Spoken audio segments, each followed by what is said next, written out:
ఈ నామము తత్వమయీ. అమ్మ ఓం తత్వమయ్యై నమః. ఈ ఈ నామము ఇంతకుముందు తత్వాసన అన్నారు, ఇప్పుడు తత్వమయి అన్నారు. అంటే ఆ తత్వాలే తానయ్యి ఉంది. అమ్మ చైతన్యము లేకపోతే ఆ తత్వాలు లేవు కదా, అందుకని ఆ తత్వాలే అమ్మ అన్నారు. ఇక్కడ 24 తత్వములు అంటే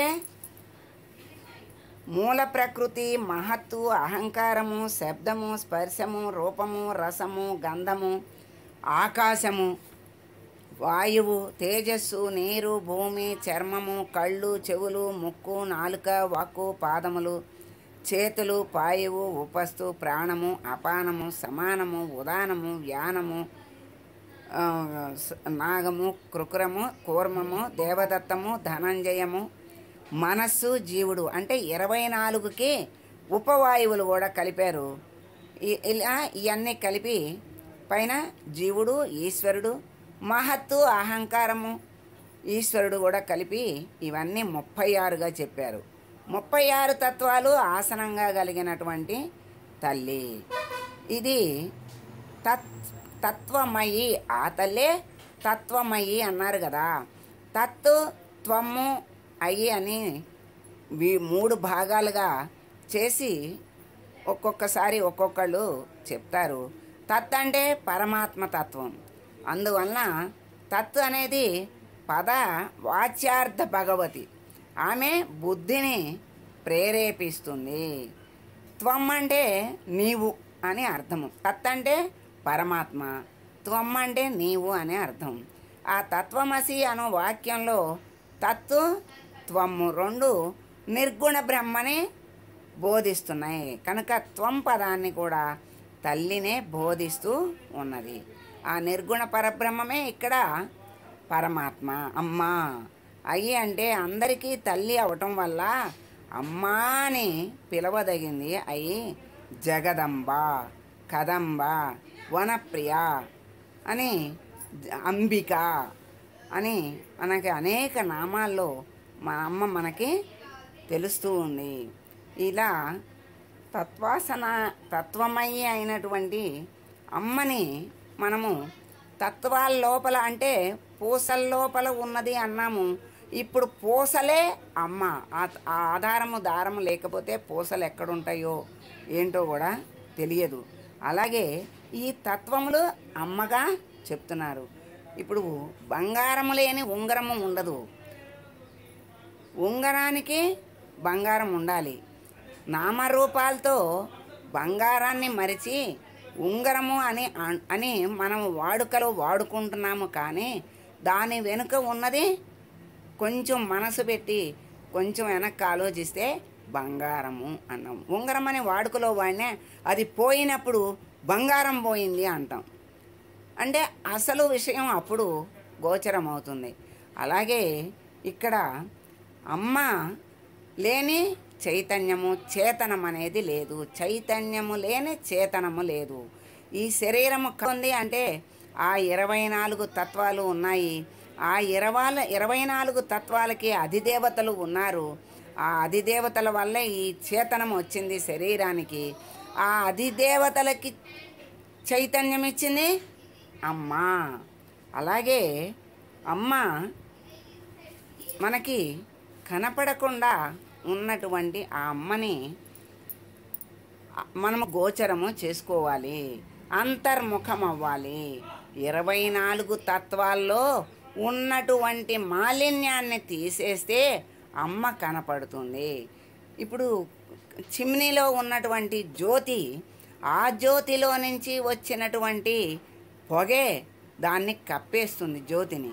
ఆ పొగని తుడిస్తే జ్యోతి మనకి ద్యోతకమవుతుంది. మనకి ఎలా జ్యోతి చక్కగా కనపడాలి అంటే ఆ మాలిన్యాన్ని, ఆ మసిని తుడుస్తామో అలాగే ఈ తత్వముల యొక్క మాలిన్యాన్ని, బహిర్ముఖమైనటువంటి విషయాల మాలిన్యాన్ని, ఆలోచనల అనే మాలిన్యాన్ని మనము పక్కకి తీస్తే అమ్మ దర్శనము అవుతుంది, అమ్మ చక్కగా కనపడుతుంది. అలాగే ఈ 24కి సంబంధించి తత్వాలు అన్నారు కదా, ఆ తత్వాలే కేశవనామాలుగా మనకి 24 చెప్తున్నారు. 24 కేశవనామాలతో మనల్ని ఆచమనం చేయమన్నారు. అంటే ఆ 24 తత్వాలు శుద్ధి అవ్వాలి అనేటువంటి ఉద్దేశంతో 24 నామాలు చదువుతూ ఆచమనం చెయ్యమనేది ఆ తత్వాలు శుద్ధి అవ్వటానికి.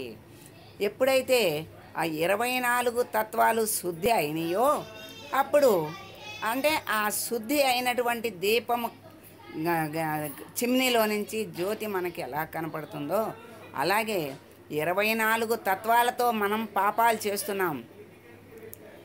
ఈ 24 తత్వాలతో అంటే 24 ఇంద్రియాలతో మనం చేసేటువంటి పాపం మనల్ని అనుభవింపచేస్తోంది కనుక ఆ 24 తత్వాలని కలిపి ఆ 24 తత్వాల యొక్క మాలిన్యాన్ని తొలగించాలి. అంటే 24 నామాలు కేశవ నామాలతో శుద్ధి చెయ్యాలి. ఆ శుద్ధి అయితే సిద్ధి అవుతుంది అని చెప్తున్నారు. అమ్మ స్థితి కలుగుతుంది, శుద్ధే సిద్ధిని ఇస్తుంది. అలా తత్వాసన అయినటువంటి అమ్మ తత్వమయి అని మనకి తెలియజేశారు. ఆ తత్వమయి అయినటువంటి తల్లి యొక్క ఆ స్థితిని మనము తెలుసుకుని ఆ తత్వాలు 24 ఇంద్రియాలు అధిపతులు ఇంద్రియాలు నడుపుతున్నాయి అని మనం ఈరోజు తెలుసుకున్నాము. ఆ ఇంద్రియాలకి మూలము అధిపతులకి మూలము చైతన్యము అమ్మ అని తెలుసుకున్నాము. అందుకని ఇంద్రియాలతో చేసేటువంటి పనులన్నీ శుద్ధిగా ఉండాలి అంటే అమ్మ స్మృతి ఉంటే, అందుకే అమ్మని పట్టుకుంటే అమ్మ ఎప్పుడు మనల్ని తప్పు చెయ్యనివ్వదు, చక్కని మార్గంలో నడుపుతుంది అని ఎన్నోసార్లు మనకి తెలియజేశారు. కనుక ఈ తత్వాలతో విషయాల లంపటంలో పడకుండా, విషయాల వైపు వెళ్లకుండా అంతర్ముఖమైనటువంటి అంతర్జ్యోతిని మనము ద్యోతకం చేసుకోవాలి. అంటే ఆ తత్వాసన తత్వమయిని మనము అర్థం చేసుకోవాలి, అనుభవానికి తెచ్చుకోవాలి. ఆ తత్వమయికి మనము మంగళం పాడదాము. సర్వమంగళ మాంగళ్యే శివే సర్వార్థ సాధకే శరణ్యే త్రయంబకే దేవి నారాయణి నమోస్తుతే. ఓం